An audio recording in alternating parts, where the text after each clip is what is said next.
नमस्कार साथियों, स्वागत है आप सभी का आपकी अपनी पाठशाला पर। मैं हूं अंकित अवस्थी। दुनिया में जहां एक और भारत पाकिस्तान के बीच बढ़े हुए तनाव की चर्चा है, वहीं दुनिया में लगभग साल भर से अधिक से चला आ रहा इजराइल गाजा संभवतया आप में से लोगों के लिए रोज की सी खबर बन गया होगा। इस रोज की सी खबर में जहां सबसे पहले चर्चा इस बात की थी कि इजराइल गाजा पर हमला कर ही इसलिए रहा है कि वो उसे कंप्लीटली अपने अंडर में लेना चाहता है, कुछ वैसा ही अब इजराइल ने कह भी दिया है। इजराइल ने कह दिया है कि अब हम गाजा पर कंप्लीट कंट्रोल ही कर लेंगे, क्योंकि इन्होंने जो हमारे होस्टेजेस बनाए हुए लोग हैं उन्हें रिहा नहीं किया है। और रिहा नहीं किया है, ऐसे में इंतजार करने से अच्छा है कि हम कंप्लीट गाजा पर कंट्रोल कर लें। अब यह बात सुनी सुनी सी लगने लगती है। ऐसा लगता है कि गाजा को लेकर के इजराइल का यह बयान कहीं और भी सुना है। जी हां, आप सही सोच रहे हैं।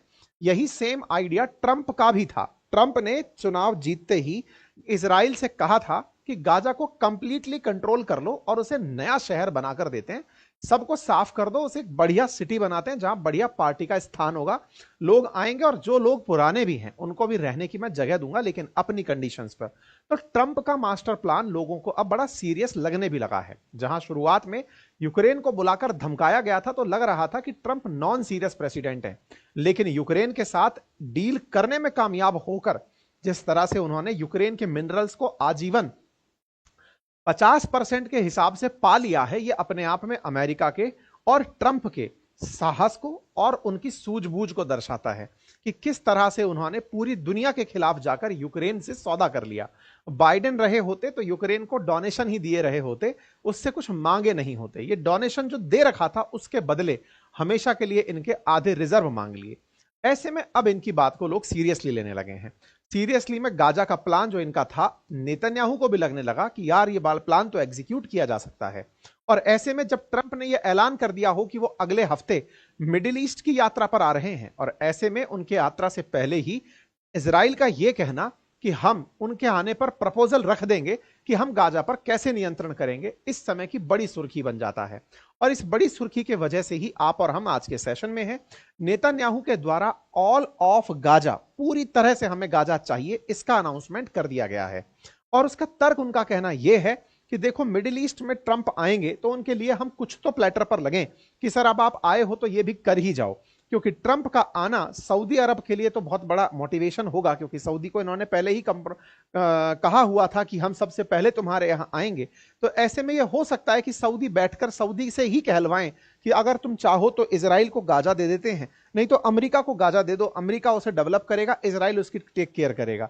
ऐसे में Israel plan to capture all of Gaza under new plan, ये ऑफिशियल्स का बयान बन जाता है, और यही कारण है कि यह हेडलाइन बन जाता है। साथ ही साथ एक और हेडलाइन इस समय बनती है, और वो ये है कि इजराइल के लगभग 20 फाइटर जेट्स ने अरब सागर से सटे हुए यमन में हूतियों के ऊपर हमले किए हैं। और 2000 किलोमीटर दूर हुए इन हमलों की वजह क्या थी, यह भी आज के सेशन में हम आपके साथ साझा करेंगे। फिलहाल के लिए इजराइल की तरफ से आया यह बयान दुनिया भर में सबसे ज्यादा चर्चित बयान माना जा रहा है, जिसमें इजराइल के मिनिस्टर्स इस बात के लिए एग्री हो गए हैं कि गाजा पर कंप्लीट नियंत्रण हमारा हो जाना चाहिए। इजराइल और इजराइल के दक्षिण में लगा हुआ यह गाजा, जो कि फिलिस्तीन का हिस्सा है, गाजा और वेस्ट बैंक दोनों ही हिस्से फिलिस्तीन के हैं। गाजा के अंदर ही हमास सक्रिय है, और इसी हमास के द्वारा हमला इजराइल पर किया गया था, ताकि जिससे कि इजराइल के काफी सारे लोग मारे गए थे, और उनमें से बहुत सारे लोग बंधक बना लिए गए थे। जो बंधक बनाए गए थे उन्हीं हॉस्टेजेस को छुड़ाने के लिए इजराइल गाजा के साथ या हमास के साथ लंबे समय से सीज फायर ट्राई कर रहा है, लेकिन इनके बीच का युद्ध विराम संभव नहीं हुआ। ऐसे में हॉस्टेजेस पूरी तरह रिहा नहीं हो पाए, और अभी तक भी लगभग 58 हॉस्टेजेस ऐसे हैं जो कि गाजा के पास यानी हमास के पास माने जाते हैं। अपेक्षा की जाती है कि उनमें से 24 ही जिंदा होंगे, बाकी बचे 34 की संख्या डेड मानी जा रही है। ऐसे में अपने 24 लोगों के लिए अब यह नेगोशिएट करने की स्थिति में नहीं है। इनका कहना है कि हमास अगर चाहे तो हमारे हॉस्टेजेस को रिहा कर सकता है। ट्रंप के आने से पहले तक का उनको टाइम दिया जा रहा है, यानी अगले हफ्ते से पहले का उनके पास टाइम है। अगर वो चाहे तो हमारे हॉस्टेजेस रिहा कर सकते हैं, अदरवाइज फिर हम अपनी कार्रवाई में लगेंगे। इससे पहले ट्रंप के कहने पर इजराइल ने क्या क्या किया? इजराइल ने गाजा जाने वाली जो मानवीय सहायता थी वो पूरी तरह से रोक दी। ऐसे में यहां पर भुखमरी के आलम बनने लगे, लोग भूख और प्यास से तड़पने लगे। इजराइल के द्वारा गाजा के लोगों को, ये 3 मई की खबर आप देख रहे हैं कि यहां पर लोग बुरी तरह से भूख से ग्रसित हैं, और भूख से ग्रसित होने का बड़ा कारण है उनके रास्ते ब्लॉक कर देना। माना जा रहा है कि इजराइल ने पानी और मतलब यहां पर लोगों को खाना पानी की सुविधाओं से जो मुक्त किया है, लोगों की सहायता यहां तक नहीं पहुंच पा रही है। आने वाले 2 महीने के अंदर वैसे भी यहां पर खाना खत्म हो जाएगा, क्योंकि इनके यहां पर नेचुरल सोर्सेज जो दान के हैं वो दान बंद करवा दिया गया है, रास्ते ही ब्लॉक कर रखे हैं, तो मानवीय सहायता यहां पहुंच नहीं पा रही है। ऐसे में जो सीज फायर का ना होना और लोगों के पास भोजन का ना होना एकमात्र विकल्प देता है कि यहां से छोड़कर चले जाओ, क्योंकि नेतन्याहू पूरी तरह से इस जगह को सीज करने की तैयारी कर रहे हैं।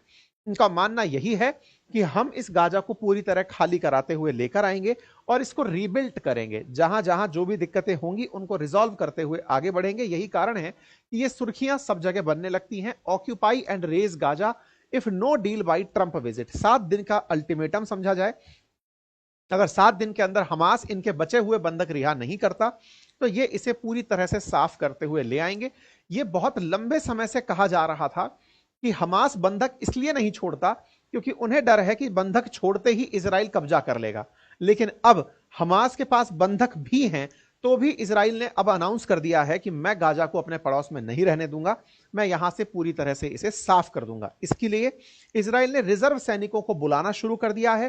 कहा जा रहा है कि ट्रंप जब आएंगे तब ट्रंप के मुंह से ही इसका अनाउंसमेंट करवाया जाएगा कि हां भाई यूएस ट्रंप जो है वो गाजा को टेक ओवर करना चाहते हैं, ताकि इजराइल के प्रति लोगों के मन में नफरत ना रहे, क्योंकि ट्रंप ने पहले ही कह दिया था कि जब वो आएंगे तो वो गाजा को पूरी तरह से नियंत्रण में लेकर आएंगे। आपको याद होगा ट्रंप ने बकायदा एक वीडियो जारी करके गाजा का प्लान साझा किया था और कहा था कि हम लोग गाजा में जो आज लोग भूख प्यास से ग्रसित हैं उनको पूरी तरह से बाहर निकालकर एक बड़ा ही सुंदर सा शहर बनाएंगे, जहां आप इलॉन मस्क को देख रहे हैं, जहां आप लोगों को नृत्य करते हुए देख रहे हैं, पार्टी करते हुए देख रहे हैं, ट्रंप को देख रहे हैं, 7 स्टार होटल्स, बीचेस, ये सब देख रहे हैं, ये सब गाजा होगा आने वाले समय पर, ये ट्रंप का गाजा होगा।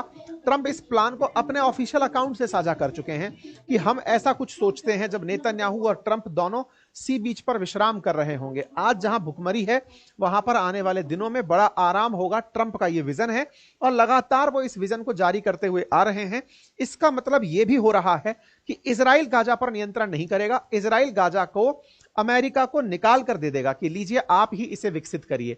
ऐसे में अमेरिका का और देशों पर जो दबाव रहेगा, मिडिल ईस्ट कंट्रीज पर जो दबाव रहेगा, उसके चलते हो सकता है कोई इनके सामने बोलने के लिए तैयार ना हो।